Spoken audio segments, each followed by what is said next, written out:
حبايب قلب ام يوسف ونور عين قلب ام يوسف من جوه. حبايب قلبي ربنا يخليكوا ليا وما تحرمش منكم ابدا. خشوا شوفوا مطبخ ام يوسف الاكلات الجديده. عملنا الاختراع ده ازاي؟ عملنا كباب حله. ده مش كباب حله، ده يخني، اسمه يخني. بصوا اللحمه دايبه دوب. بصوا تحفه تحفه يا جماعه. خشوا وشوفوا عملنا الاختراع ده ازاي. حته بصوا ركبه. عملنا اللحمه بالركبه اهي. الركبه اهي، دي الركبه.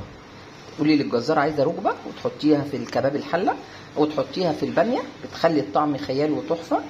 يبقى الف هنا وشفا يا حبايبي. قولوا لي ايه رايكم في الوصفات اللي بنعملها والاكلات التحفه اللي بنعملها، وكلها بقى بعيش كلها. بصوا اللحمه مش مستحمله، بصوا اللحمه دايبه دوب اهي. بصوا دايبه. حبه صوص كده بقى. ده يخني مش كباب حله، يخني، اسمه يخني اهو. هم الرمل تحفه. اعملوه بنفس الطريقه دي وقولوا لي ايه رايكم ايه، واكتبوا لي في التعليقات. وشكرا جزيلا لتعليقاتكم، ويا رب اكون عند حسن ظنكم. والسلام عليكم ورحمه الله وبركاته.